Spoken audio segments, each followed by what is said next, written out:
Hello hello hello hello introduction सुरू होतंय सुरू. तुम्ही या झूम वरती. सुरू होतंय का? ओके, झूम वरती जाऊ.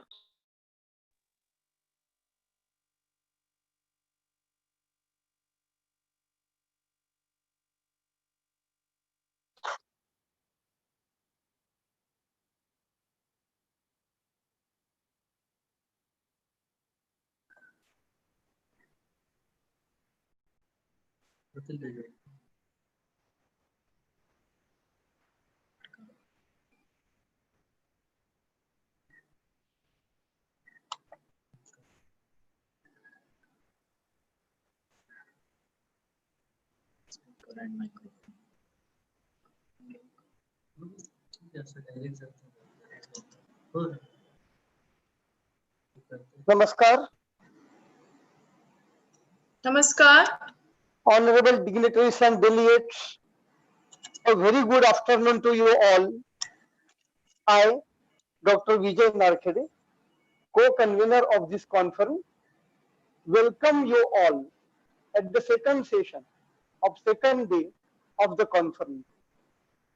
Dear participants, today's speaker is Principal Dr.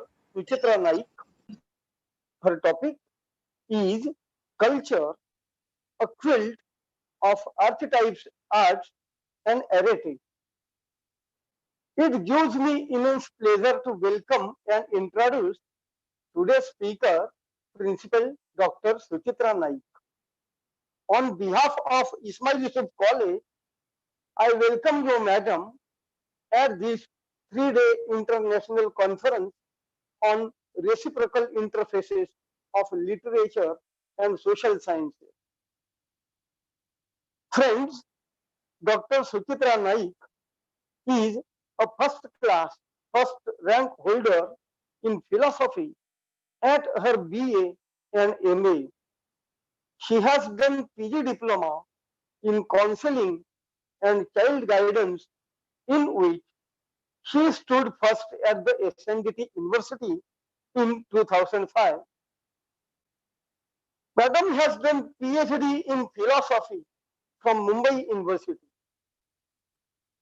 Dr. Suchitra Naik is presently working as a principal of Joshi Bedekar College, Thane, and holding a prestigious position as Associate Dean of the Faculty of Arts and Humanities, University of Mumbai. She is an Associate Professor of Philosophy and has long-standing teaching, counseling, and research experience of 3 decades. Her key contributions include teaching philosophy to undergraduate and postgraduate students. She is a counselor to several teenage students. She has provided consultancy to a few institutions in establishing counseling centers and is the head of the counseling center at her college, that is Joshi Bedekar College, Thane. Principal Dr. Suchitra is a certified philosophical counselor for APAA, that is the New York American Philosophical Practitioners Association. In addition, she is a committee member of Marathi Sanshothan Mandal, a member of the Board of Studies in Philosophy and Logic, resource person at UGC HRDC of Mumbai University.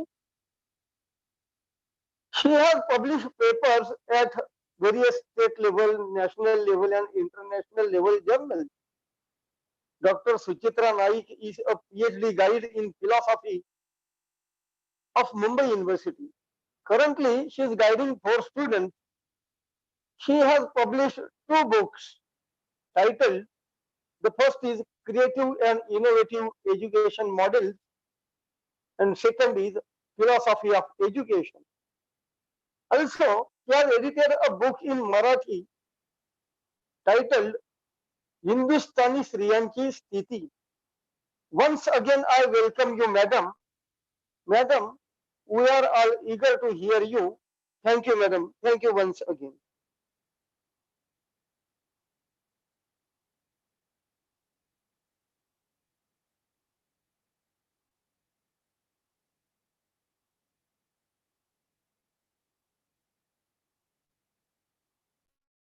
Hello. Hello, shall I start? Yes, madam. Yes. You can start. Do you want to share your screen, the PPT? Okay. Yes. Please share the screen. Yes. Share screen. PPT.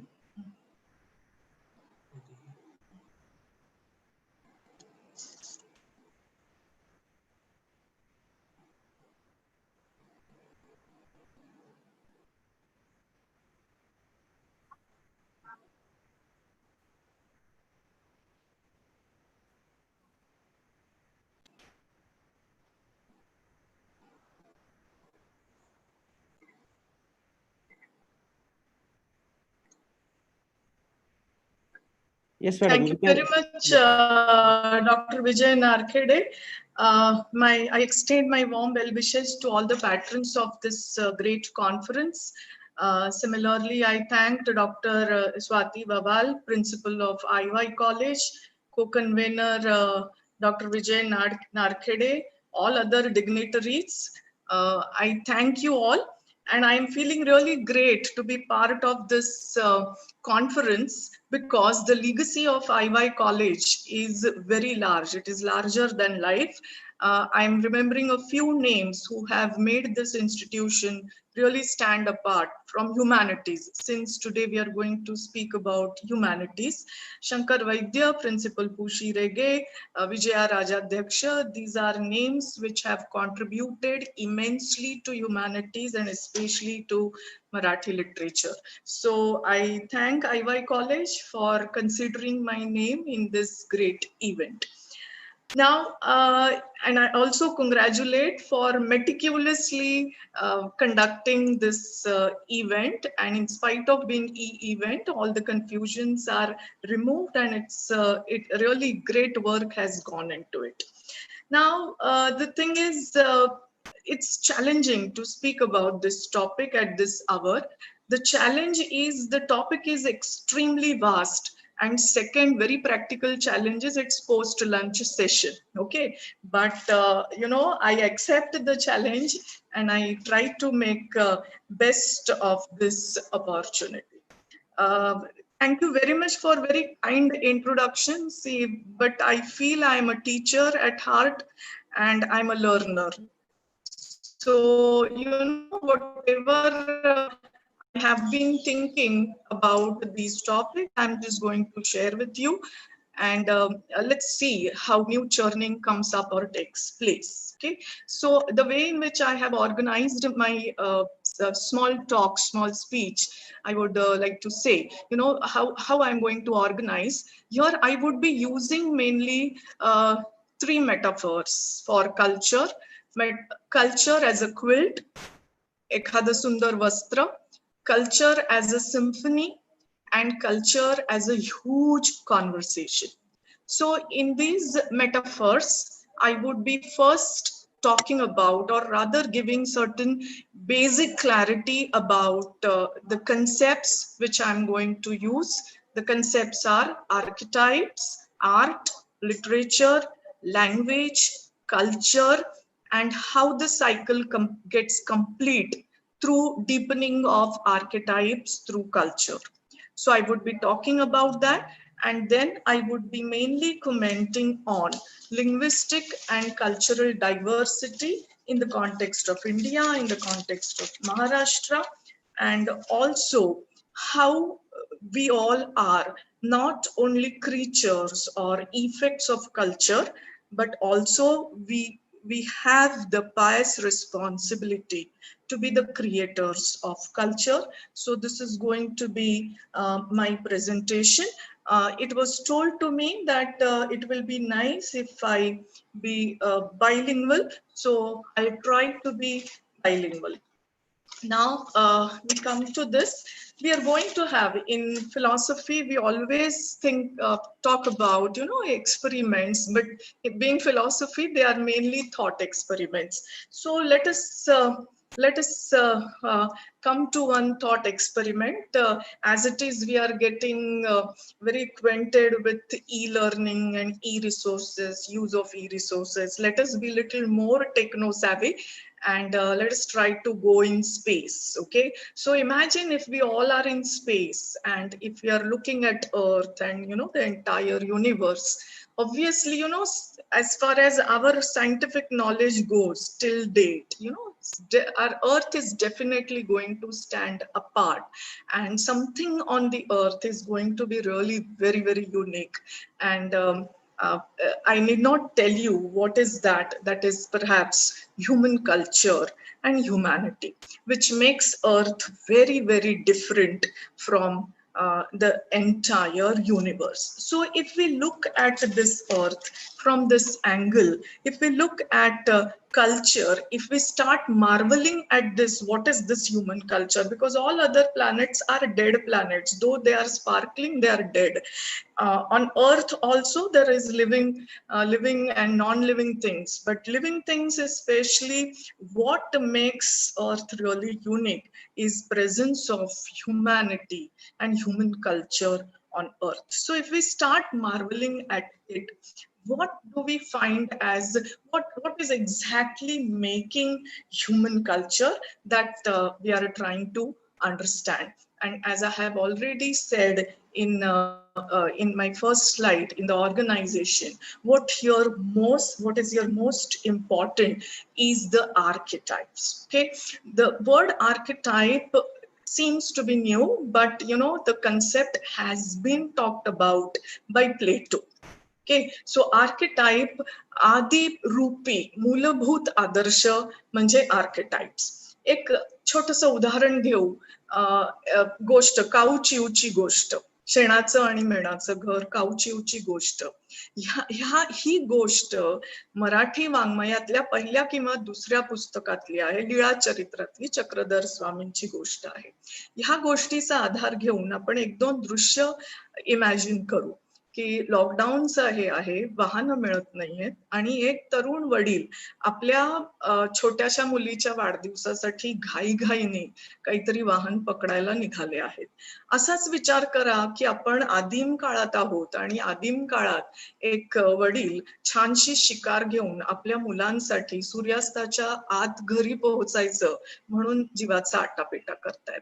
आता हे जे दोन वडील आहेत ते दोघं space आणि time, काल आणि दिक ह्याच्यात पूर्ण वेगळीकडे आहेत. पण आपण जी थॉट एक्सपेरिमेंट म्हणतोय, आपण जर का त्यांच्या चेहऱ्यावरचे भाव वाचायचा प्रयत्न केला तर मला असं वाटतं की त्या चेहऱ्यावर, दोन्ही चेहऱ्यांवरचे भाव सारखेच असतील आणि ते म्हणजे घराची ओढ. मग ते घर म्हणजे एखादी गुहा असेल किंवा एखादा फ्लॅट असेल मॉडर्न संस्कृतीमधला किंवा अजून काही असेल, पण घराची ओढ जी आहे ही आदिम आहे. आणि अशाच ज्या आदिम प्रेरणा आहेत, आदिम गोष्टी मानवी मनामध्ये ज्या कोरल्या गेल्या आहेत, they are called as archetypes किंवा आदिरूपी मूलभूत आदर्श. सो अलीकडच्या काळात पहिल्यांदा कार्ल ह्यूम ह्याविषयी बोलले आणि त्यांनी असं म्हटलं की हे जे आदिबंध असतात, हे आदिरूपी मूलभूत आदर्श जे असतात ते मानवाच्या मेंदूमध्ये they are encarved over there. Okay, so त्यामुळे ते प्रत्येकामध्ये असतातच. There is no question of acquiring it, they are there.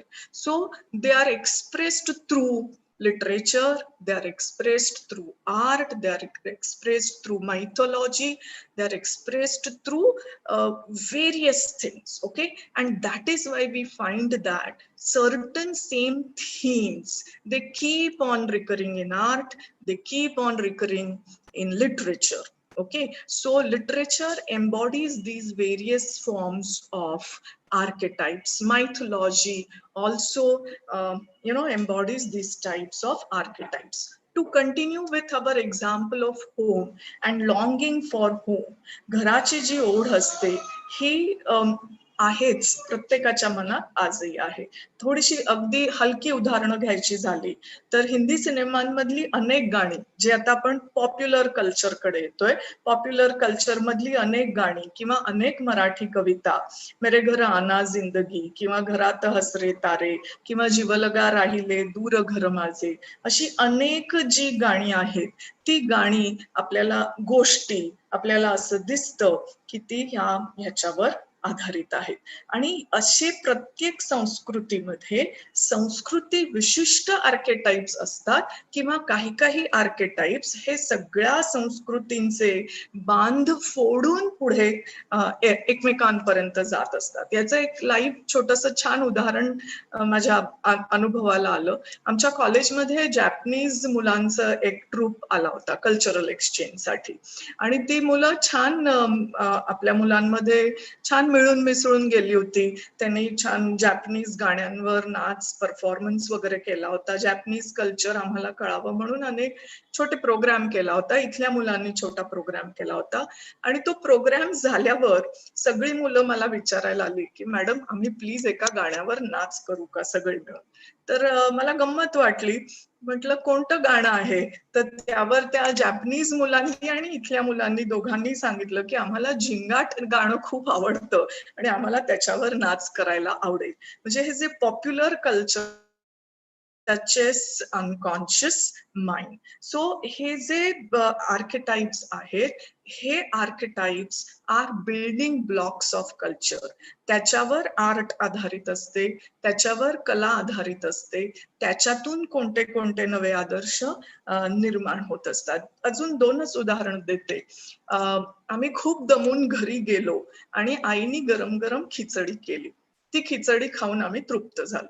आता हे वाक्य कुठल्याही भारतीय भाषेत आपण भाषांतरित केलं, if we translate this sentence in any Indian language, anybody can understand it, because what is khichdi all Indians know it. त्याचे प्रकार वेगळे असतील, त्याची पद्धत वेगळी असेल, पण खिचडी आणि आईने केलेली खिचडी हा एक भारतीय मनाचा आदिबंध आहे. थोडं पुढे जाऊन मी ह्याच्याबद्दल बोलेन. दुसरा एक आदिबंध आहे तो म्हणजे नावाडी. भारतामध्ये नावाडी, माझी किंवा नाखवा हे नुसते वस्तूंची ने-आण करणारी लोक नाहीयेत. आपण if we go deeper into the culture, if we go deep into say literature, you will find that in Indian culture, Navadi or Maji is more or less treated as guide, friend, philosopher, sakha, and so on. Okay, so this is what are archetypes. Now let us come to art. Art is highly diverse range of human activities. Its creation, तो एक मानवी मनाचा हुंकार आहे. It also includes technical skills. You know, art creates various symbols. Okay, so various symbols are created through fine arts. Fine arts, drawing, sculpture, so on and so forth. There are performing arts. They also create great symbols. जे एखाद्या माहितीने जी गोष्ट होणार नाही, ती गोष्ट एखादं symbol फार चांगल्या प्रकारे करून जातं. So that is why these strong symbols are created by art, and these symbols in them covet they have archetypes. Okay, so to take example, take example Tiranga. Okay, now Tiranga is a tricolor cloth. If you go to see in a very say realistic or so-called factual manner, but this Tiranga, the tricolor flag of India, it stirs so many emotions in our mind. It takes us back to our archetype of mother and motherland. So janani janmabhumischa swargadapi gariyasi. So it opens windows to so many deeper realities because they contain archetype in them. So this art is expression, a subtle expression. It may be in varied forms. Now with technology, we have short films, nano films, we have photography. Arts have been changing. Okay, in earlier days, there were so many other arts in India. Puppets were there, Kathaks were there, Vasudevs were there, Vaghya Muralis were there. You know, see, I'm taking examples from Maharashtra, but if we'll see across India, there have been immense examples of various arts, performing arts, drawings, Madhubani, this, that, various drawings are there, Rangolis are there. So all these are expressions of archetypes through beauty.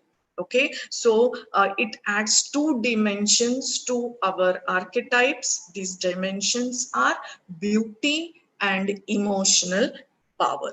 Okay, so this is one of the arts which is prevailing on this earth. Maybe, you know, when the word, something called as word started, it is prevailing on earth for maybe 20,000 years. Okay, definitely not before that. So what is this art? Art is writing, which is expression and form in connection with ideas of permanent and universal interest. Okay, so it is a profession, it is a kind of printed material, it is learning, all these things are there. But basically, art means expression of soul, and again this expression is somewhere rooted in our archetypes. Now see here, I would like to take 1 or 2 examples, okay, of art. Now you will find that Shakespearean dramas, okay, Shakespearean dramas are so popular. If I mean, all are learned, you must be aware that, you know, so many times those dramas, those plays have been translated and they have been erected as cinemas or new plays and so on. Okay, and that is what makes Shakespeare such a great literary artist. Now, even the latest films like Omkara, Maqbool, or King Lear, Nata Samrat, they're based on King Lear, Lady Macbeth, so on and so forth. Okay, so this, why they become so popular? Because they have certain archetypical you know, themes in them. Now just to make this idea clear, I have taken one archetype and I have tried to see how it has got expressed in various languages in various ways. Now we all know, you know, you know, every baby grows up with story of Kaura Chimney, and second is songs based on moon. Okay, Chanda Mama. Chanda Mama is mama, maternal uncle for every child. So this this shows how great attraction human beings have towards moon. And it has been expressed by science also, that there are physical attractions between moon and earth. Now this example why I'm taking, in London there is a special, I mean in English language there is a special phrase called moonstruck. जो वेडावून जातो, जो अभिभूत होऊन जातो एखाद्या गोष्टीने, त्याला moonstruck म्हणतात. Why? Because when you look at full moon, you know, your mind really becomes like that. See, I don't want to go into the details because I have not studied Jyotish Shastra, but Jyotish, just a passing reference, Jyotish Shastra says की तो मनाचा कारक आहे. चंद्र हा मनाचा कारक आहे, म्हणून मानवाचं आणि चंद्राचं आकर्षण आहे. So here I would just like to give you few examples, you know, just passing references because we have very less time. I will just take one stanza. एक इंदिरा संतांची कविता आहे, त्याच्यात छोटीशी कविता आहे. I'll read that. कविता आहे कुब्जेवरची, पण त्याला संदर्भ घेतलेला आहे चंद्राचा.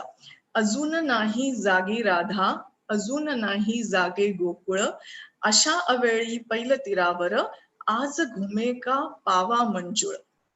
मावळतीवरी चंद्र केशरी, पहाट वारावरती भणभण, अर्ध्या पाण्यामध्ये उभी ती, तिथेच टाकून आपुले तनमन. विश्वाचे अवघे ओढा लावून खूपच्या प्याली तो मुरली रव. डोळ्यामध्ये थेंब सुखाचे हे माझ्यास्तव, हे माझ्यास्तव. See the example of Mavaltivari Chandrakeshari. It speaks about what type of subtle relation is there between Kubcha and Lord Krishna. Okay, so I'm taking one sonnet by Coleridge. Okay, it says, mild splendor of the title. It's about moon. The sonnet is about moon. Mild splendor of the various vested night, mother of wildly working visions hail.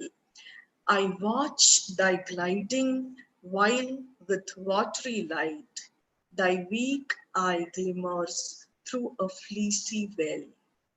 And when thou lovest thy pale orb to shroud behind the gathered blackness lost on high, and when you dartest from winderent cloud, thy placid lightning over the awakened sky. Now, this is used just to describe his own state of mind. As such is hope. So, moon is compared to hope by Coleridge. Ah, such is hope, as changeful and as fair. Now dimly peering on the wistful sight, now hid behind the dragon winged despair. But soon emerging in her radiant might, she over the sorrow clouded breast of care sails like a meteor kindling in its flight. Okay, so we find across cultures, I won't read in Urdu, there has been splendid shairi on moon or chand. I'll just read one stanza from Hindi, Urdu based Hindi. Pura dukh aur adha chand, hijr ki shab aur aisa chand, दिन में दहशत बहल गई, रात हुई और निकला चांद. किस मक्तल से गुजरा होगा इतना सहमा सहमा चांद. Okay, so we find here what is most important is we find this example across the cultures. The attraction between moon and man is the archetype. We find it in pictures, we find it in poems, and we find it everywhere around. Okay, so this is how archetypes slowly are expressed through culture.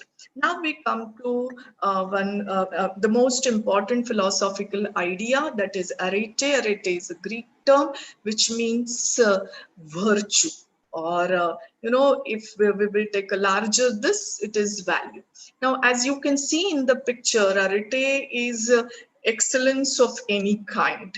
The term also means, a high thin pointed area that separates two valleys. Okay, so it suggests why this word has been used for moral virtue.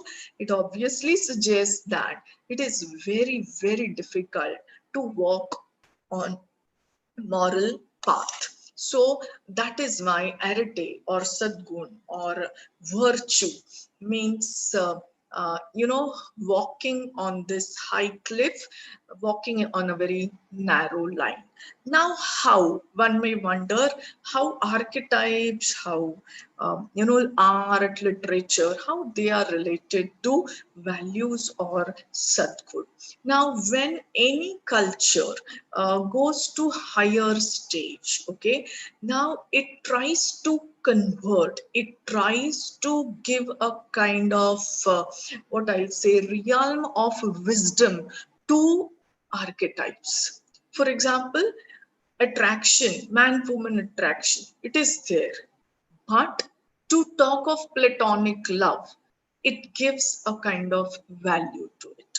Okay, so similarly, man is gullible, man can fall off. This is truth about humanity. but at the same time to work against our own nature and create new values in culture.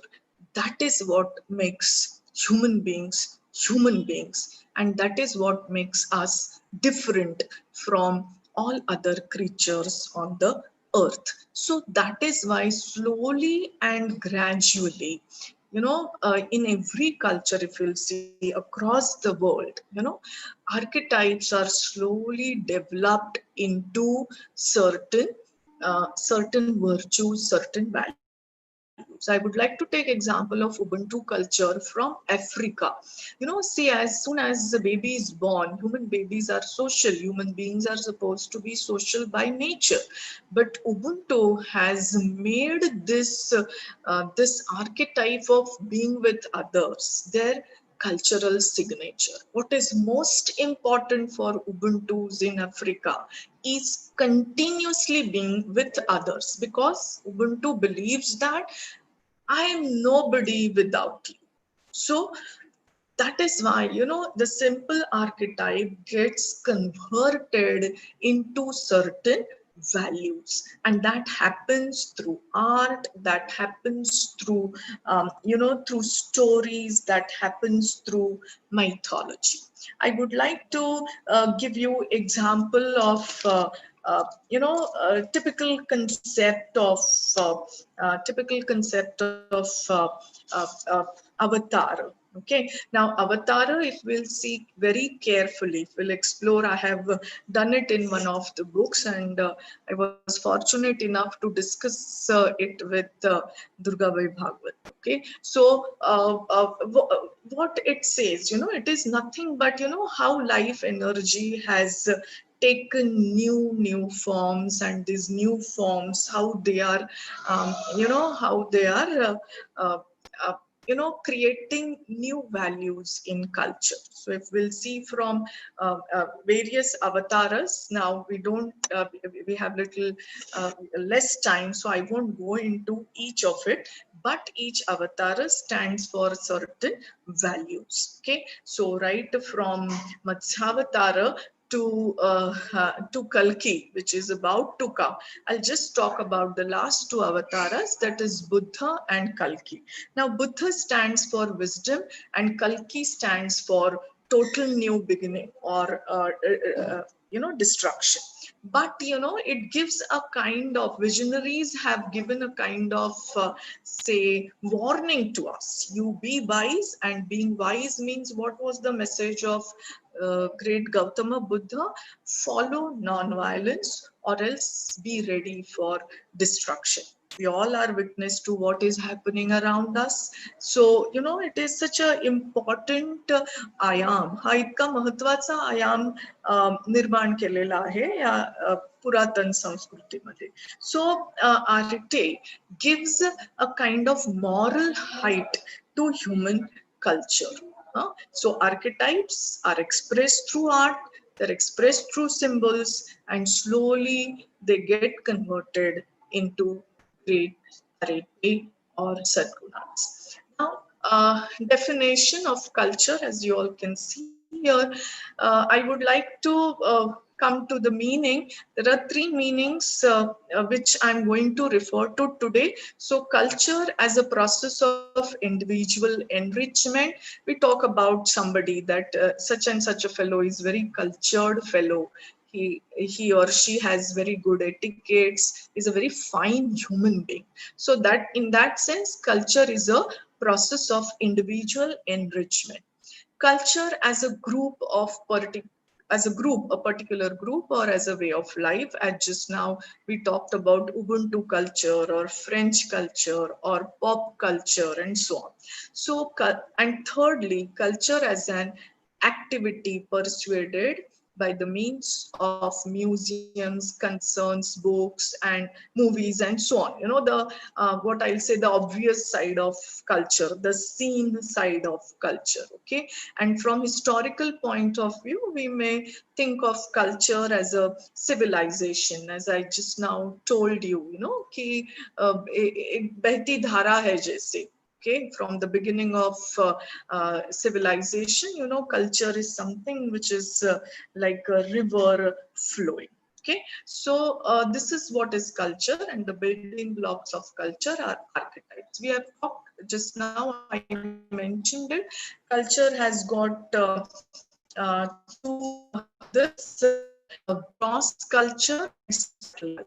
Gross culture is what we see soon as we think of maybe say Diwali. What images come to our mind are all lights and sweets and crackers, maybe less crackers now, but all this thing, this is gross culture. The language which we speak, the religion which we follow, the science developed by a particular society, all these are gross things in a culture.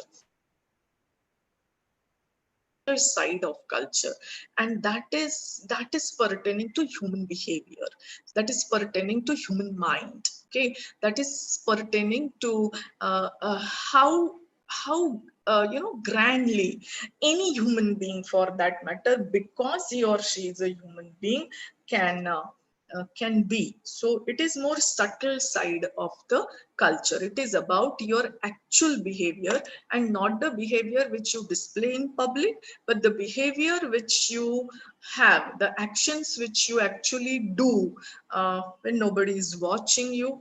Okay, so this is subtle culture, and it is expressed, expressed through you know, again, various through literature and so on and so forth. Okay. So if we look at the gamut of humanity or the gamut of life, I feel, you know, it moves in a what we can say, a kind of spiral cycle. It moves in a spiral cycle. We all are born with archetypes. You know, archetypes are expressed through art and literature. Then you know, slowly get converted into arete or virtues, and this virtues or values deepen certain archetypes, and again the new cycle begins. Okay, so you know, we took the example of mother and motherland. So in that context, we can think of it, what is archetype, what is how you know, the archetype is love for land. Then it is expressed through artistic expression, maybe of tiranga or literature and so on. And slowly and gradually, what are the modern ways of serving our country? We develop certain such things, and then again that particular archetype becomes very strong archetype. So this what helps to survive culture is not only grand art, but these are the virtues and values which make a particular culture or civilization survive. We are talking, we are writing, all this is nothing but language. And in the present era, the two great maestros who have who have deepened our understanding about ourselves are Noam Chomsky and Ganesh Devi. Noam Chomsky scientifically suggested that all of us are born with language, not this or that language, but we all, our brain is capable of acquiring one or two or three languages. Okay, so that is what is very important, because earlier to Noam Chomsky, it was believed that, you know, you acquire language. म्हणजे माणसाचं मन हे स्पंजासारखं आहे, त्याच्यात तुम्ही भाषा टाकलीत तर येणार, नाही तर नाही येणार. पण चॉम्स्कींचं म्हणणं असं आहे की तुम्ही भाषा घेऊनच जन्माला येता. याच्यावर खूप प्रयोग पण झालेले आहेत.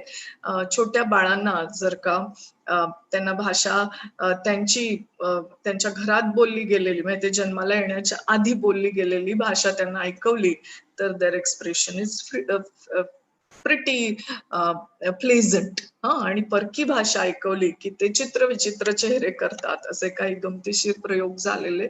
सो नॉम चॉम्स्की सेज की we are born with language.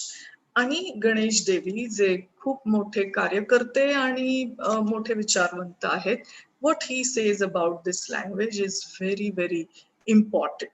First of all as I said, आपल्या थॉट एक्सपेरिमेंट मध्ये आपण पाहिलं तर खूपच वरून जर का आपण पाहिलं तर आपल्या असं लक्षात येईल की पृथ्वीवर खूप नॉईज आहे. आणि सध्या मला वाटतं लॉकडाऊनमुळे तर टीव्ही 24 तासाचा दोस्त झालेला आहे अनेक घरांमध्ये. तर खूप नॉइझी आहोत आपण, सारखे शब्द वापरत असतो. Are we really aware about our responsibility or no? I don't know. So हे शब्द, ही भाषा, हेच आपलं सगळं जीवन आहे.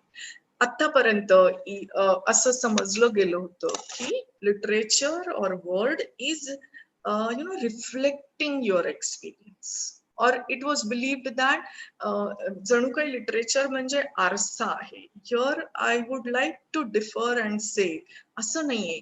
आपण भाषेद्वारे निर्माण केलेली ही नवी सृष्टी आहे. म्हणजे विश्वामित्राची सृष्टी जशी एक नवीन विश्वामित्राला, आपण त्या गोष्टीमध्ये नको जाऊया, पण ब्रह्माने त्याला वर दिला आणि विश्वामित्राने एक स्वतःची सृष्टी तयार केली. तशी आपण आपल्या भाषेद्वारे आपली आपली म्हणून एक अनुभव सृष्टी तयार करत असतो. आणि ह्या अर्थाने every language is a different world view. Every language has its own way of creating reality. आणि ह्या बाबतीत मला असं वाटतं की सर्व भारतीयांनी स्वतःला अतिशय भाग्यवान समजलं पाहिजे, because we are born in the land of diversity, and nature always takes pride in diversity. दर 10 मैलाला इथली भाषा बदलते, इथले संदर्भ बदलतात, आणि तरी सुद्धा एकोसत बहुविप्रा ह्याप्रमाणे आपण एकत्र नांदू शकतो. गणेश देवींचं एक उदाहरण मला रिकोट करायला आवडेल. त्यांचं म्हणणं असं आहे की त्यांना असं वाटतं, गणेश देवींनी असं बघितलेलं आहे की प्रत्येक भाषेमधून एक वेगळा आयाम सत्याचा, रियालिटीचा आपण निर्माण करत असतो. तो जे ह्या भाषेत असतं ते त्या भाषेत नसतं, आणि ह्या सगळ्या डायव्हर्सिटीमध्ये आपण राहतो. आणि त्यांनी दिलेलं उदाहरण असं की मुंबईच्या रेल्वेमध्ये तुम्ही जा किंवा कुठेही भारतात जा, सीमा भाषा प्रांत सीमावाद आता सुदैवाने थोडेसे का होईना मागे पडलेले आहेत, पण असं लक्षात येतं की तुम्ही अमुक एक भाषा बोलता म्हणून भारतामध्ये तुमचा अपमान होतो, असं सहसा होत नाही. ह्या डायव्हर्सिटीने आपल्याला हा टॉलरन्स किंवा एकमेकांप्रतीची सहिष्णुता जी दिली आहे, that is value, that is the cultural arete, that is the virtue which has been created in India.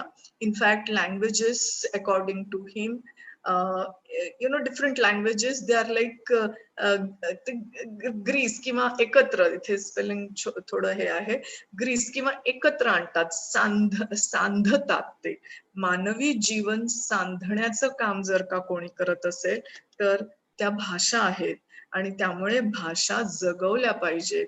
भाषेला मरू देता कामा नये. बिकॉज अगेन आय वुड त्यांची साक्ष काढायला आवडेल मला. त्यांचं खास म्हणणं असं आहे की भाषा मरत नसते, ती मारली जाते. ओके. आणि दुर्दैवाने असे अनेक भाषा आहेत की ज्या आज अस्तंगत होत चाललेल्या आहेत. लहानपणी मला आठवतं नागपूरकडची भावंड थोडं वेगळंच बोलतायत असं वाटायचं, पुण्यातली भावंड वेगळंच बोलतायत असं वाटायचं, आणि कोकणात गेलं की बरंच काही समजायचंच नाही. पण ह्या सगळ्या मराठीच्या उपभाषा होत्या. आज जाणवतं अभ्यासानुसार 52 ते 54 मराठीच्या उपभाषा आहेत, आणि ह्या सगळ्या जिवंत ठेवणं, मराठी जिवंत ठेवणं, सगळ्या भाषा, मराठी म्हणजे मी मराठी म्हणून मराठी म्हणते, पण सगळ्या भाषा जिवंत ठेवणं हे एक आपल्या पुढचं मोठं चॅलेंज आहे. तरच लिटरेचर टिकेल, तरच आपण आपले आर्केटाइप्स समजू शकू, आपण स्वतःला समजू शकू. एक छोटंसं उदाहरण देते की कल्चर स्पेसिफिक वर्ल्ड व्ह्यू असतो असं जे गणेश देवी म्हणतात. तर आपण एक हे छोटंसं उदाहरण किंवा एक छोटं कोडं घेऊ शकतो की मांगल्य आणि सौभाग्य हे बऱ्याच भारतीय भाषांमध्ये असलेले वापरले जाणारे, नक्की हिंदी, बंगाली आणि मराठीत तर हमखास, अर्थात संस्कृत सुद्धा या भाषांमध्ये वापरले जाणारे शब्द आहेत. त्यांचं आपल्याला सही ट्रान्सलेशन दुसऱ्या भाषांमध्ये करता येत नाही, इंग्रजीमध्येही करता येत नाही.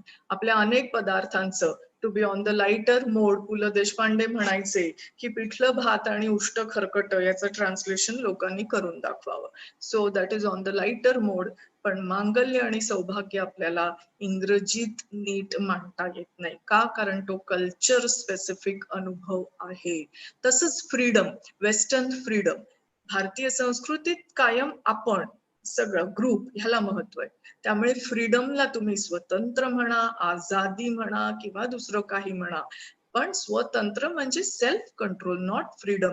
तसंच इस्लाममध्ये असलेला इबादत, ही जी संकल्पना आहे, प्रार्थना म्हणजे इबादत नाही, इबादत ही वेगळी आहे, कारण it is culture specific. So हे जे कल्चर स्पेसिफिक असणं आहे, that makes our life rich, that gives rise to different cultural pinnacles. It's what, and that is why we need to be very responsible towards language diversity and our culture. This is one thing which I wanted to comment on.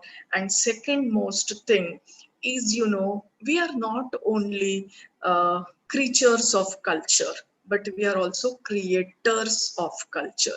माहिती नाही आपल्याला असं कुठल्या क्षणी दरवाजाच्या समोर किंवा गुहेच्या समोर किंवा कुठल्या टाइम स्पॅन मध्ये एखादे बाई किंवा पुरुष कोणीतरी घरासमोर काहीतरी सजावट केली असेल, काहीतरी रांगोळी सारखं घातलं असेल. आज रांगोळी ही एक स्वतंत्र कला होऊन गेलेली आहे आणि ती नुसती रांगोळी नाहीये. ट्रेडिशनली आपण जर का बघितल्या तर त्याच्यात ज्ञानकमळ, ब्रह्मकमळ, त्याच्यात काहीतरी मिस्टिक पॉवर्स, ती सिम्बॉल्स, हे इथपर्यंत ती कला पोहोचलेली आहे. सो मला असं वाटतं की कल्चर क्रिएट करायचं म्हणजे खूप काहीतरी मोठं तर ते होतच, पण ते नंतर होतं. पण जो जिथे आहे त्यांनी जर का रिझन्ड रिस्पॉन्सेस दिले, त्यांनी जर का काही नवीन क्रिएटिव्ह केलं, तर दॅट इज, मला असं वाटतं की ते we are writing something in the history of humanity which may not come in books, which may not come in newspapers, but definitely it has got its impact. Simple गोष्ट, नवीन culture तयार झालंय, web culture. So there must be some different etiquettes of web culture, and whole new thing is coming up. Creativity is being added. I'm seeing so perfectly this conference is being organized. Okay, so webinars and web lectures, Google Classrooms, these have become buzzwords. So anything new, anything great, anything grand, that is what is culture. I would like to again concentrate on last two things. Tradition is not a lifeless, closed historical dimension, but it's very live. You can go on adding to cultural dimensions whenever you want. You can go on adding to cultural dimensions. Similarly, every culture contains possibility of radical creativity. To feel that freedom is most important. Just to follow somebody is not culture. So there are cultural patterns which are rooted in value system. It's a configuration or gestalt of values, archetypes, arts, and so on. If we start losing our languages, if we start losing our diversity, we all would be black and white, black and white robots. Okay, so if we don't want to be robots, I would like to quote one comment of my acquaintance. This boy went to Australia and he came here, young boy, college boy, when he came back after 6 months, he said, when I landed in India, I realized what I was missing. And what it was, colors. Colors I couldn't see in Australia. It was all gray and formal. But India is so full of colors. India is so full of what to say, tastes and masala, and it's all spice. Okay, that is the cement of culture. And as I said, I would just like, if there are 2 minutes, I would just like to give you one example, the concept, the adarsha, the arete, the value, which is today in demand and in almost all the cultures. When I was doing this course of APA, all the foreign scholars, most of them from America and quite a few of them from Germany and Israel, they all were talking of mandalas, they all were talking about Buddhism, they all were talking about Sthita Prajna, they all were talking about, Indian ways of living and Indian ways of understanding life. That is the strength of our culture, which has been converting archetypes into great virtues and values. So they all were mainly talking about mindfulness, and they all were talking about how to achieve this mindfulness,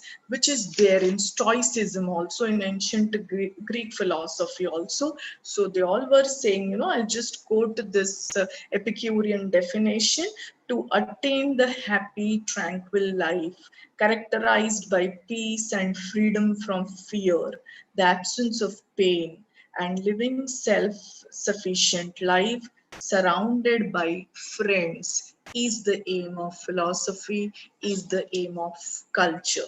So what helps us to lead this life is wisdom, and what is described in Buddhism as mindfulness or as Sthita Prajna in Bhagavad Gita. So Bhagavad Gitaतला दुसरा जो अध्याय आहे, त्याच्यात साधारणतः अनेक दुसरा अध्याय आणि 12वा अध्याय, दोन्ही अध्यायांमध्ये ह्या स्थितप्रज्ञाचं वर्णन येतं, माइंडफुलनेसचं वर्णन येतं.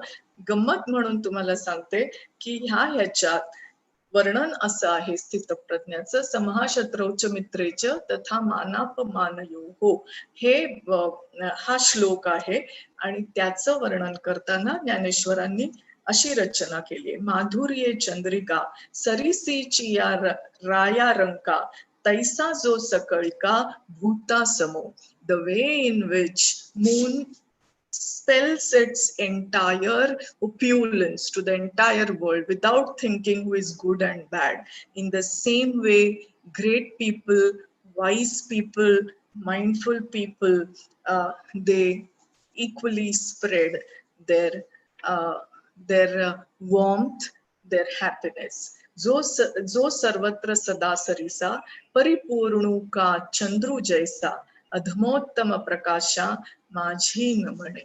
So see, we started by talking on moon. So this is the pinnacle of culture, while explaining one of the highest value, again the example, what example is taken is of moon.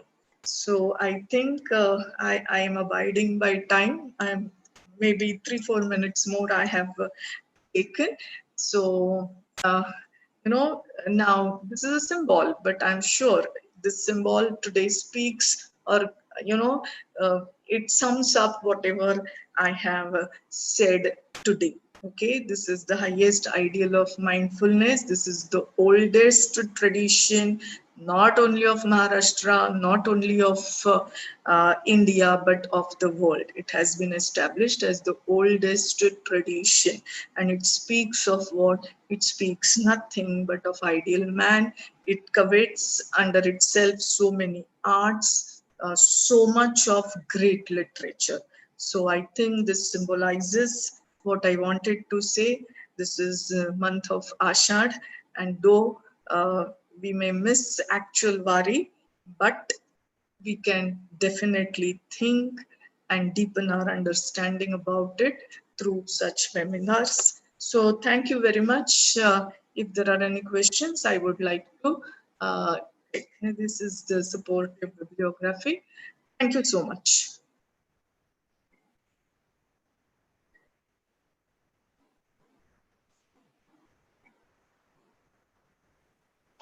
Thank you very much, madam. Yes. Dr. Suchitra, Yes, yes, yes. your session is very effective. Thank you, sir. Question, we get many appreciating messages our live chat. To mention a few like हुंकार, तिरंगा असे सुरेख शब्दप्रयोग Okay. विषयाच्या मुळाशी जाऊन अप्रतिम सादरीकरण करणं, खूपच छान आंतरसंबंध आणि संतांची कविता अजून नाही जागी राधा असं खूपच व्यापक अभ्यास, विविध संस्कृतीमधील उदाहरणं, attachment between human being and moon, like art and archetypes examples very nicely explained. भाषेचे सौंदर्य व विषय मांडण्याची सुंदर पद्धत, like many such messages we get, appreciating message in the chat. One more thing I would like to tell you, madam, that Saraswati is connected with us here in the chat. Thank you so much. Your topic has brought a very good interface between literature, philosophy, psychology, sociology, and other social sciences. Madam, we would like to hear you more. This one session is not enough. Like I don't remember the lines, 1 or 2 lines I can say. फकत एक ही बारिश से जमी की तपिश नहीं जाती. बार बारिश होना चाहिए. Madam, we would like to invite you to our college to establish a counseling center. Okay. Thank you so much. Suchitra, with a very short notice, they accepted our invitation. Thank you, madam. Thank you very much. Yes, thank you very much.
Hello?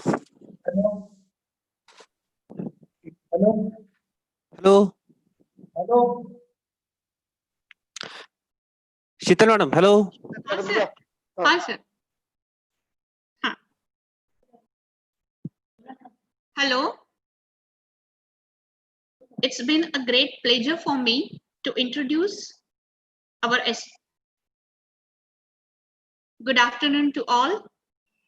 It's been a great pleasure for me to introduce our esteemed speaker, Dr. Prakash Pawar, Professor of Department of Political Science, Shivaji University, Kolhapur. He has varied experience of nearly 2.5 decades in the academic field. He specialized in subject matter of political process in India and politics of Maharashtra. His research interests include caste in contemporary India, social and political movements in India, Neo-Hinduism, political economy, political thought of Dr. B.R. Ambedkar. He has penned various books and published research work in its subject matter, including 6 books written by himself and almost the same number of books being edited by him. He has written near 200 research articles and essays, and such are of immense help in academic circle. This experience in research work in social sciences has helped him to guide many research scholars. Under his guidance, 7 students completed their PhD and 20 students completed their MPhil. Because of his astute knowledge of subject, he is well-known face as a political analyst in several news channels and also writes frequently in the leading newspaper. This academic depth is also recognized by various awards felicited to him, such as Best Fieldwork Award by Center for the Study of Developing Societies in 1995, Maharashtra Sahitya Parishad's Dr. Babasaheb Ambedkar Award in 2 consecutive years of 2013 and 2014, Lokmat Sahitya Puraskar, B.B. Patil Best Research Award of Maharashtra Political Science and Public Administration Conference. Our college is honored to have such an esteemed resource person with us. We welcome our honored speaker, Dr. Prakash Pawar, sir. The title of his talk is Concept and Ideas, Reflection on Literature in Humanities. I request Dr. Prakash Pawar, sir, to start his session. Hello, आवाज येतोय? Oh, येतोय, sir, येतोय. Okay. My subject is literature, reflection on concepts and ideas are reflection on literature in humanities. This topic is interdisciplinary. There are 2 purposes or objective of this lecture. Social science is an ocean of facts.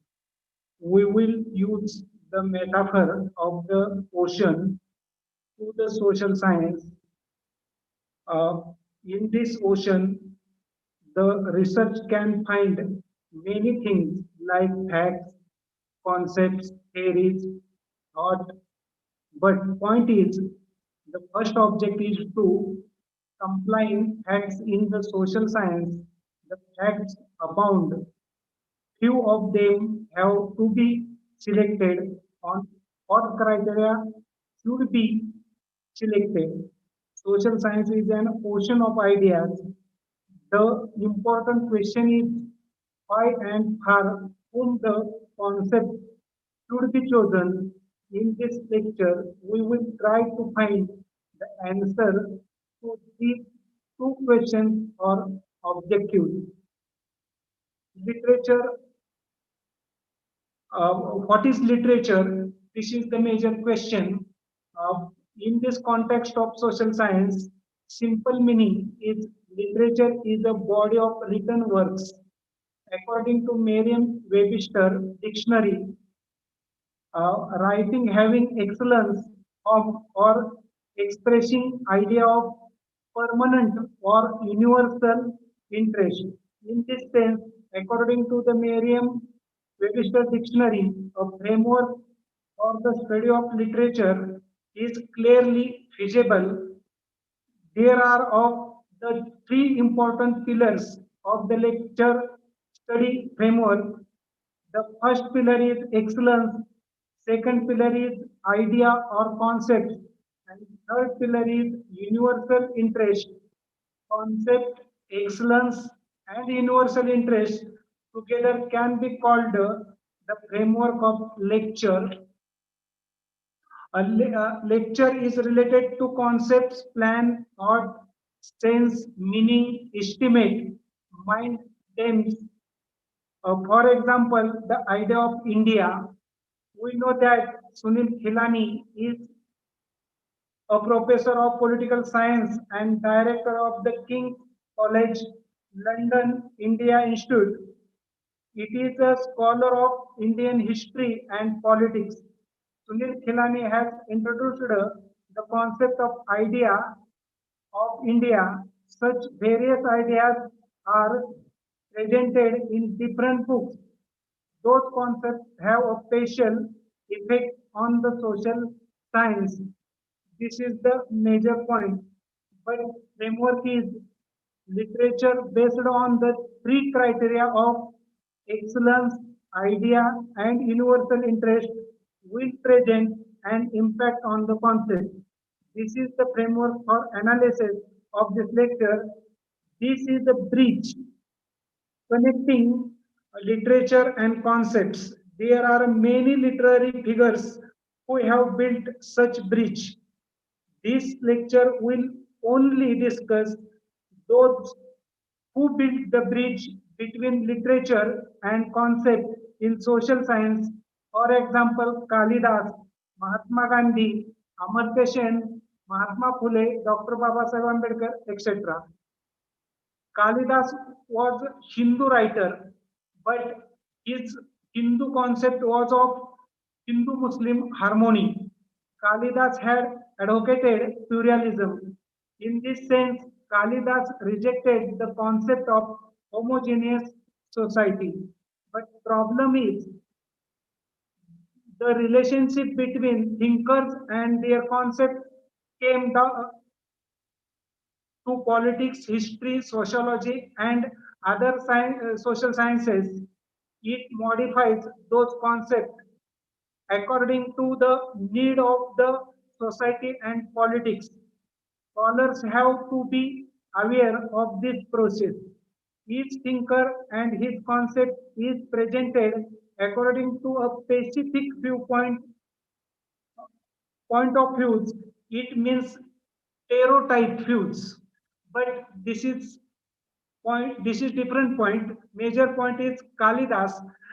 Kalidas is supported to democracy.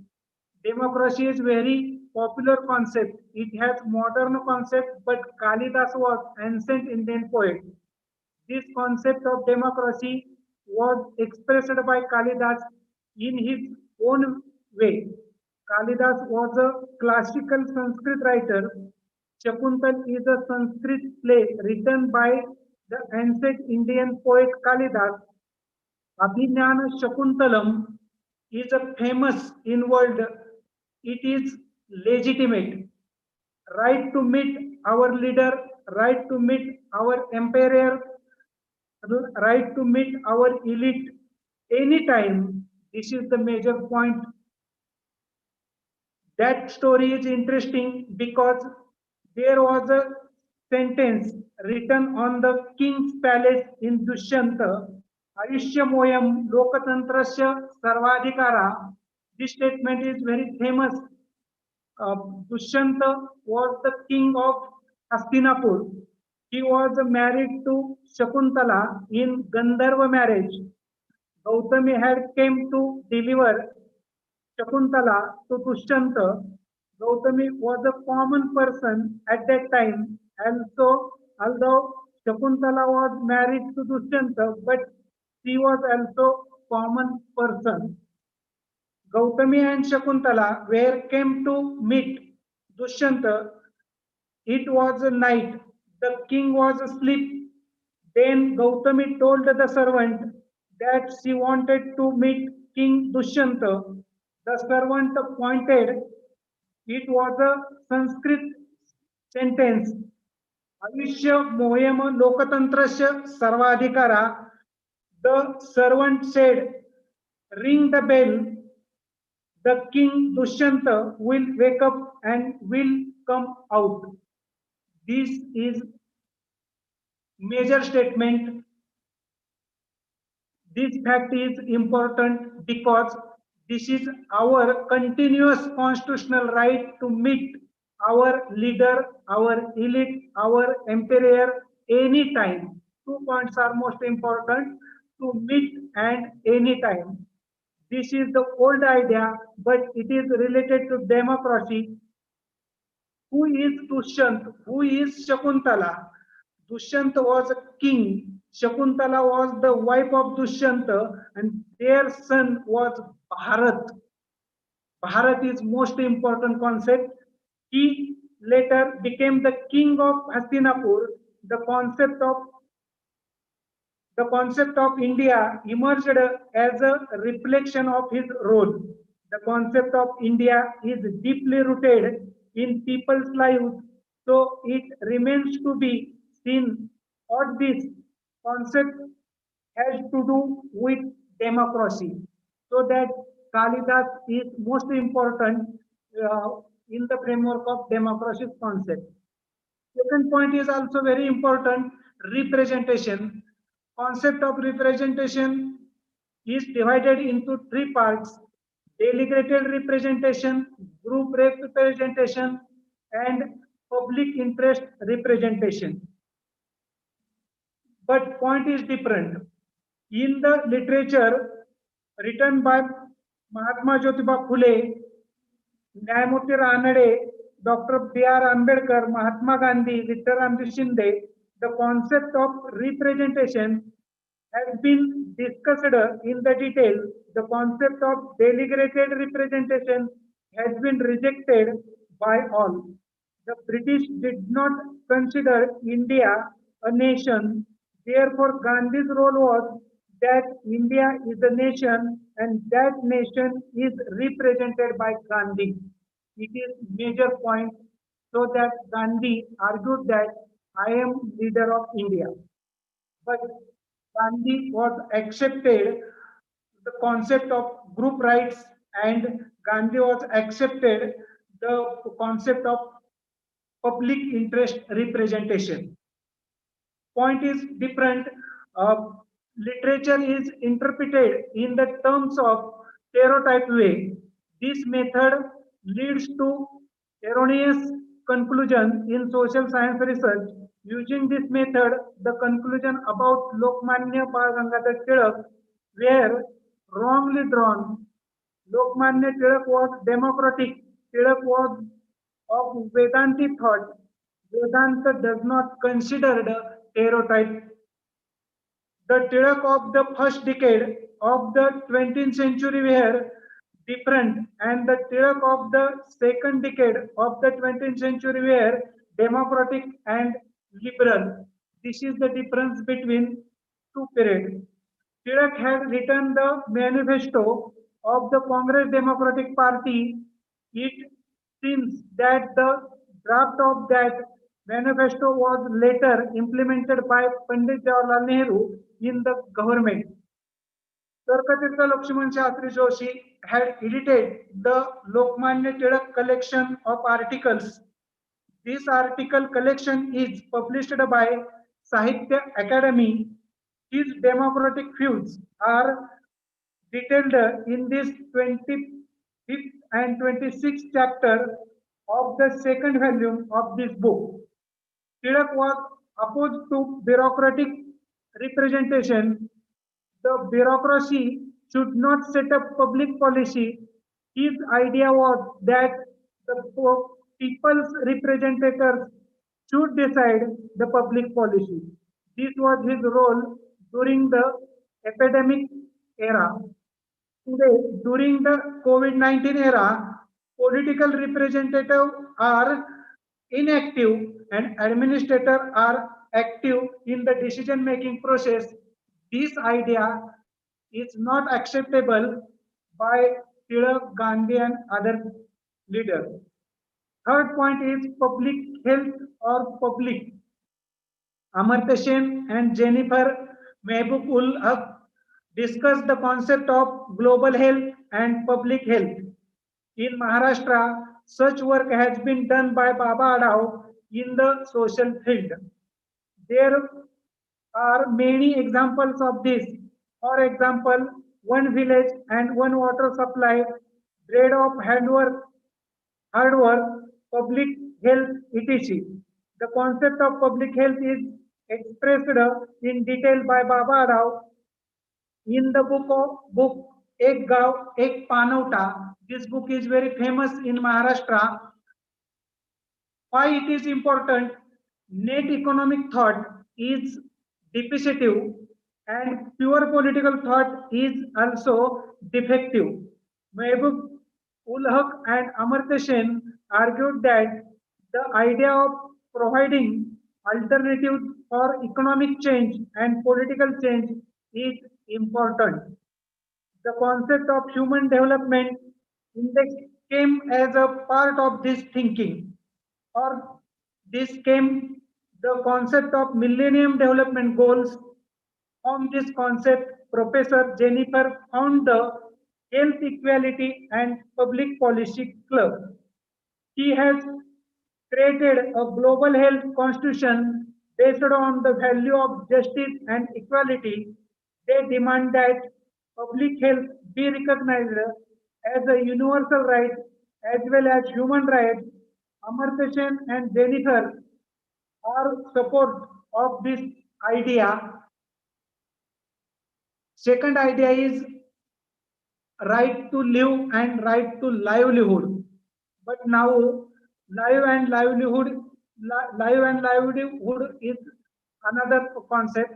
The concept of epidemic, the concept of market, the concept of the right to food, the concept of right to live, the right to livelihood are deeply related into literature of the medical science and in the literature of the humanities and social sciences. The relationship between literature in the medical science and the concept in the humanities is elaborated. It is very famous in the history of Maharashtra as the great drought. Tukaram Maharaj has described in his Gita that there was a great famine and the effects of that famine were far reaching Maharashtra. Such material is collectively produced by Kent Jones, Jane Goodall, and Gottfried. This literature is very important. How the epidemic spread. Studies have been done about this. Sticker is a historian of epidemic. The right to food, the right to live, right to market. He concludes that new food invests have led to an increase in epidemics. The people did not have food security. There was no bread. It was killing the poor. It was a time of famine, drought.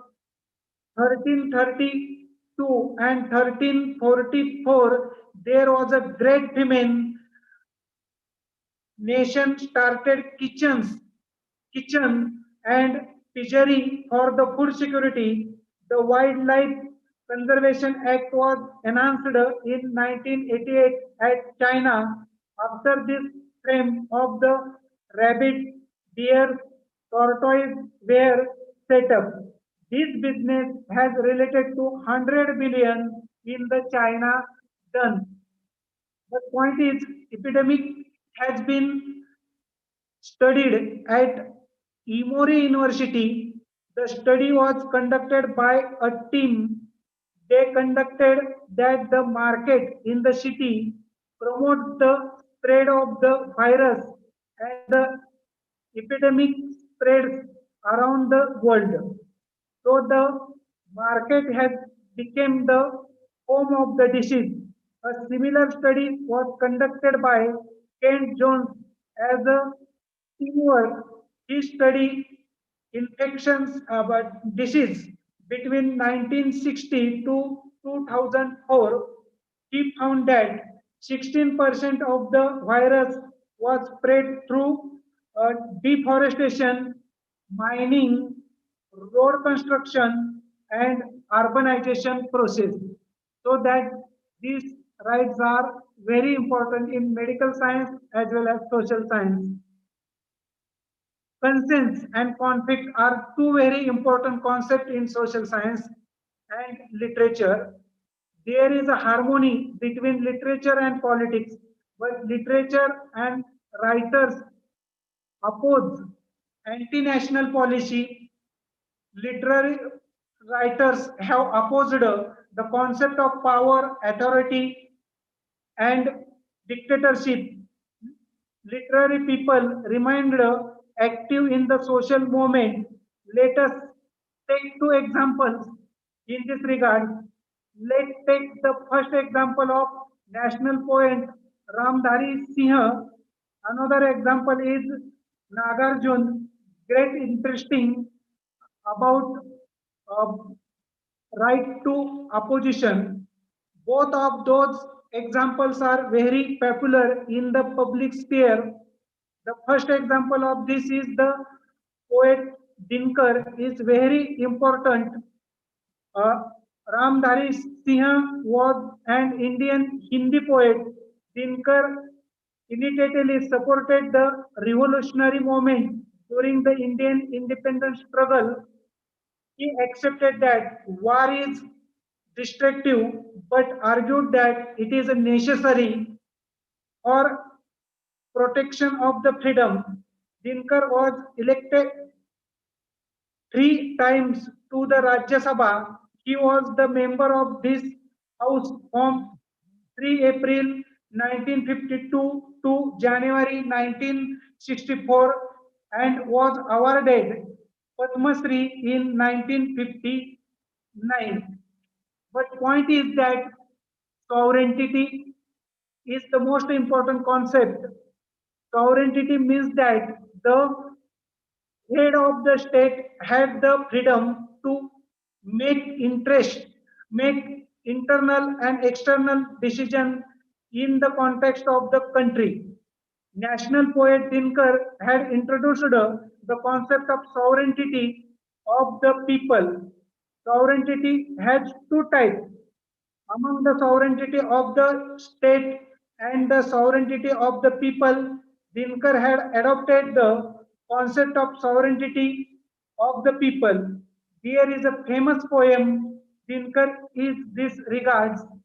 Poem is as like सिंहासन खाली करो की जनता आती है सबसे विराट जनतंत्र जगत का आ पहुंचा 33 कोटि हित सिंहासन तय करो अभिषेक आज राजा का नहीं प्रजा का है 33 कोटि जनता के सिर पर मुकुट धरो आरती लिए तू किसे ढूंढता है मूर्ख मंदिरों राजप्रसादों में तहखानों में देवता कहीं सड़कों पर गिट्टी तोड़ रही है देवता मिलेगी खेतों में खलिहानों में this idea is related to sovereignty but this concept is related to sovereignty of the people so that this concept is most important and reflection in the literature of Dinkar. Second example is also most important. Dinkar had opposed power and authority. When power is pushed, power takes over the literature. Literature strongly opposed anti-people and anti-national politics. A story about power and literature is fascinating and interesting. Once upon a time, there was a poet meeting in the Red Fort. Pandit Jawaharlal Nehru and Dinkar were going to the platform for that meeting. Then Pandit Jawaharlal Nehru was offended. Then the national poet Dinkar supported him. Using this phenomena, there is a discussion in the Indian literary world that when politics get in trouble, literature supports politics.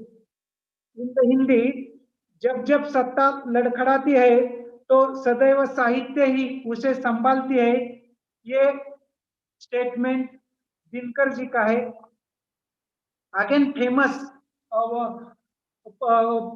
poem Nehru was theoretically and ideologically defeated during the Sino-Indian War 1962. At that time, national poet Ramdhari Singh Dinkar had presented a poem in Parliament against Pandit Jawaharlal Nehru's foreign policy.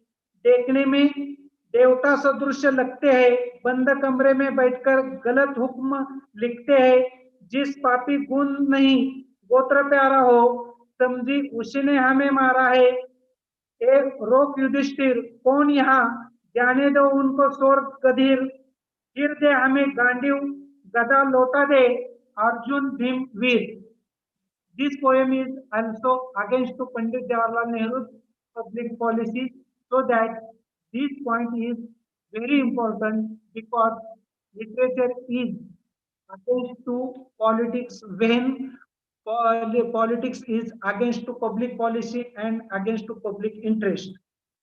Another example is as like national poet Nagarjuna also wrote poem opposing Nehru's politics and public policy. Who is Nagarjuna? Vaidyanath Mishra is Nagarjuna. His pen name is Nagarjuna. He was known as a Janakavi, the public poet. He received a Sahitya Academy Award in 1969. Also, he received a Sahitya Academy Fellowship in 1983. He later converted to Buddhism and got the name Nagarjuna. His famous poem was a poem like बादलों को घिरते देखा है. He often wrote on contemporary social and political issues. One political issue is most important public policy. Nagarjuna wrote poem using name instead of symbolism. Nagarjuna had written a poem for the public interest. For example, आओ रानी हम ढोएंगे पालकी, यही हुई है राय जवाहरलाल की. रफू करेंगे फटे पुराने जाल की, यही हुई है राय जवाहरलाल की. आओ रानी हम ढोएंगे पालकी. This poem is very important because Nagarjuna is against to social policy of Pandit Jawaharlal Nehru. Nehru's policy was very important, but Nagarjuna was not accepted. Similar, he had written a poem opposing the policy of Lal Bahadur Shastri. That time, he was written a poem, Lal Bahadur, mat bano tum Gal Bahadur. This is the commentary. But another poem is very important because Nagarjuna also opposed the emergency. Emergency is absolute power or naked power, so that he had written a poem to Indira Gandhi reminding her of Nehru during the emergency. क्या हुआ आपको सत्ता की मस्ती में भूल गई बाप को. इंदू जी क्या हुआ आपको, बेटे को तार दिया बोर दिया बाप को. क्या हुआ आपको. This poem is against to emergency, absolute political power, so that it is most important. Another poem is against to institution of parliament. Nagarjuna की फेमस पोएम है, इसे लेखे संसद सब फिजूल है. इसके लेके संसद सब फिजूल है. इसके लेके संविधान कागज की फूल है. इसके लेके सत्य अहिंसा क्षमा शांति करुणा मानवता बूढ़ों की बकवास मात्र है. इसके लेके गांधी नेहरू तिलक आदि परिहास पात्र है. इसके लेके दंड नीति ही परम सत्य है, ठोस हकीकत है. इसके लेके बंदूक के ही चरम सत्य है, ठोस हकीकत. जय हो हिटलर की नानी की जय हो. जय हो बाघों की रानी की जय हो. जय हो हिटलर की नानी की जय हो. So that power is everywhere. Absolute power is concept. Nagarjuna opposed absolute power. His famous poem is this. So that the concept is most important. Naked power concept or absolute political power is rejected by literature. Another point is very important. The welfare economy was rejected by almost all countries in the world. Almost all countries in the world have adopted a free economy, but that economy came to be known by different names. Therefore, global political economics have changed since the 1990s. 4 examples of changes in the political economy in this way are fascinating or interesting. The United States described their economy as a capitalist market. Second example is Western Europe took on a new form as a welfare market economy. And third example is China transformed itself into a communist market economy. Fourth example is India was not far behind in this process. He called for economic liberalization. 13 years have passed since it changed. After this change, the political economy exploited the masses a lot. Books analyzing this above been published.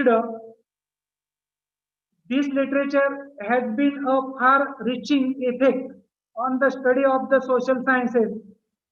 Cronyism, nepotism, plutocracy have re-emerged.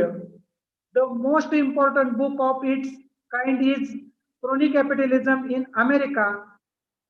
This book was published in contemporary decade. The author of this book is Lewis.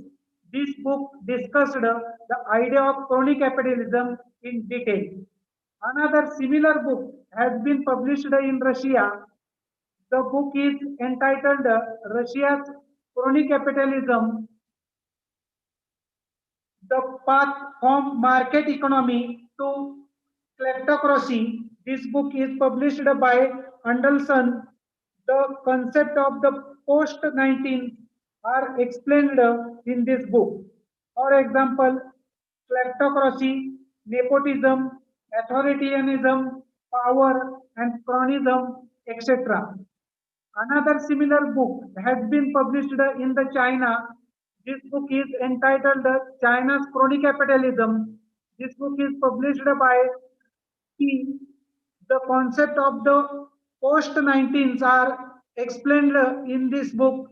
For example, decline of socialism, rise of crony capitalism, and nepotism. A similar book has been published in India. Its name is Crony Capitalism in India. This book is edited Khatri and Ozha. This book also analyzes the rise of the nepotism after globalization. This book, Nepotism is Organization, is published by Robert John in the context of public administration. These concepts have also had an impact on the Latin America and the Middle East. The book Crony Capitalism in the Middle East, Business and Politics from Liberalization to the Arab Spring. This book is published Oxford Press. A similar book has been published in Latin America. Its name is Crony Capitalism and Economic Growth in Latin America. Kleptocracy is most important concept. Kleptocracy, it means powerful or rich people. Cronyism, it means economic or political friendship. In India, Dostwad, it means crony capitalism. Nepotism, it means parivarwad. Crony capitalism is the friendship between interest of the ruling class and the capitalist class. Social science and humanities have changed since the decade of the 19th. New concepts are arise in the field of the humanities. For example, globalization, crony capitalism, kleptocracy, nepotism, Arab Spring. What is crony capitalism? Cronyism, it means friendship between the interest of the ruling class and the capitalist class. What is the kleptocracy? Kleptos, it means corruption. Cracy, it means powerful rule. Government ruled by corrupt politicians, so that Power is everywhere. This is the concept. And what is nepotism? It is also friendship between political process and capitalism. Rich person is ruling government, governed by wealthy ruling class, both power devices on their wealth. Kleptocracy is a government which corrupt leaders that use their power to exploit the people and natural resources of their own country in order the expected their personal wealth and political power. Society that is ruled or controlled by people of great wealth or income.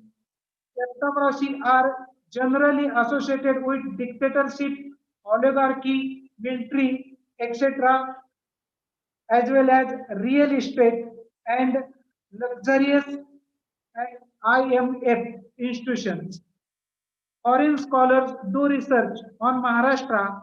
This tradition has been around for a long time. This tradition has added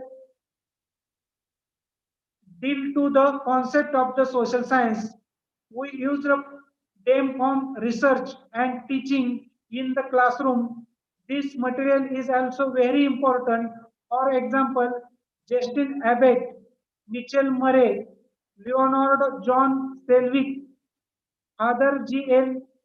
Dellery, Gunther Sontheimer, Dr. Anna Fieldhouse.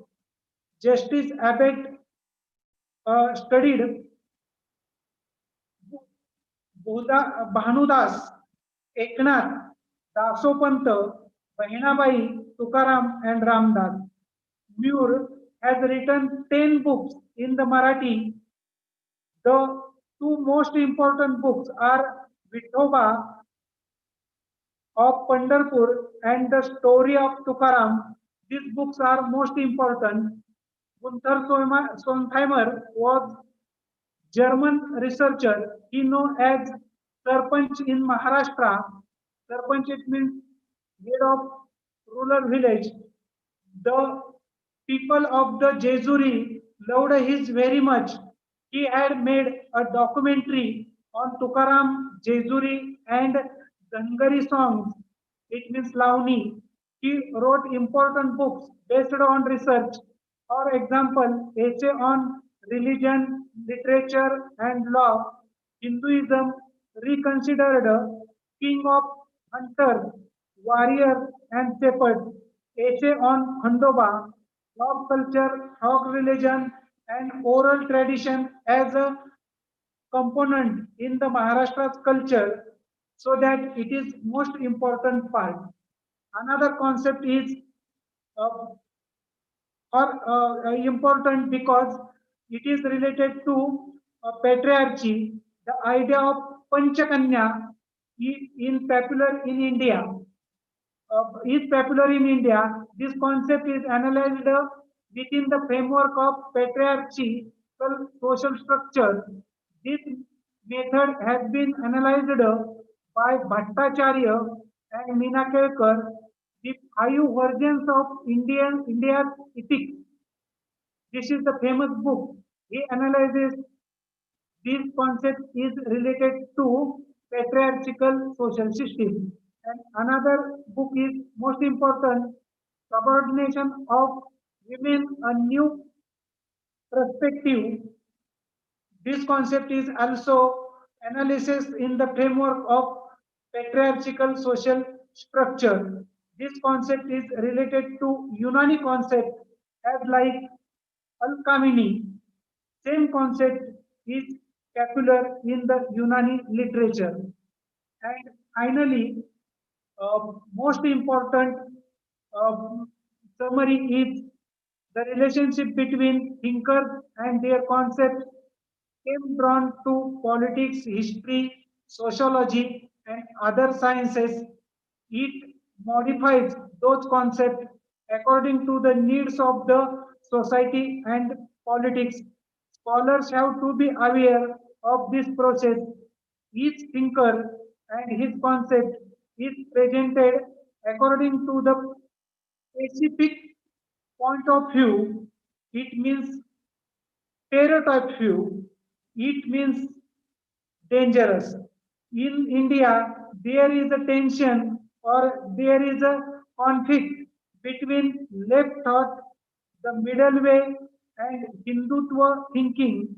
In such a case, the meaning of the concept has to be considered according to the context. So that my point is concept is most important, but concept is then important आपण जेव्हा त्या concept कोणत्या अर्थाने वापरतो, कोणासाठी वापरतो, तेव्हा त्या कॉन्सेप्ट महत्वाच्या असतात.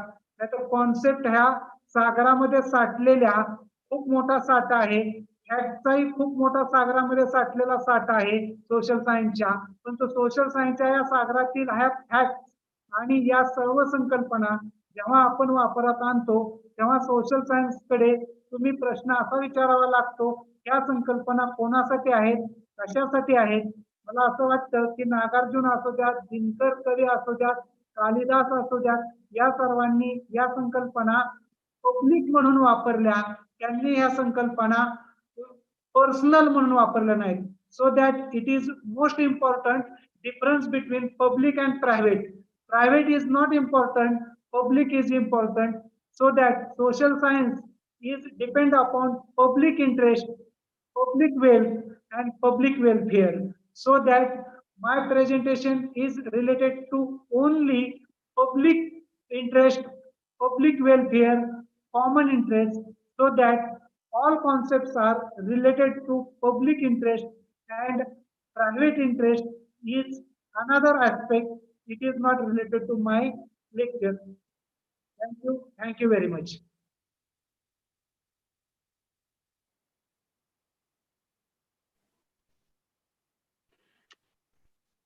Thank you, sir. Thank you very much for the wonderful lecture.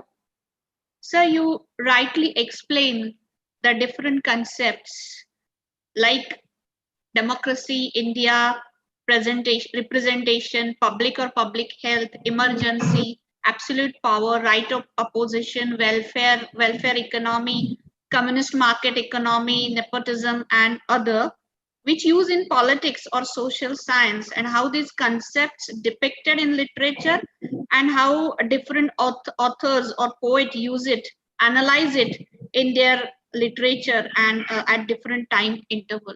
Thank you, sir. Thank you for such an informative and wonderful session. Thank you, sir. Thank you very much.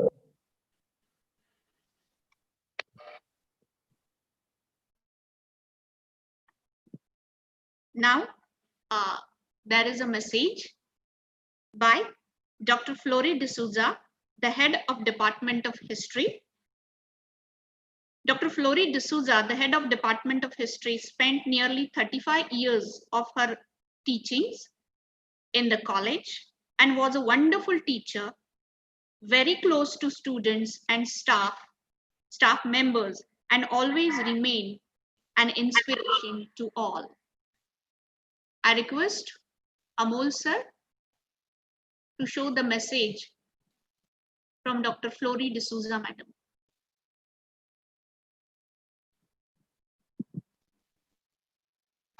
90 years in the life of an institution is commendable.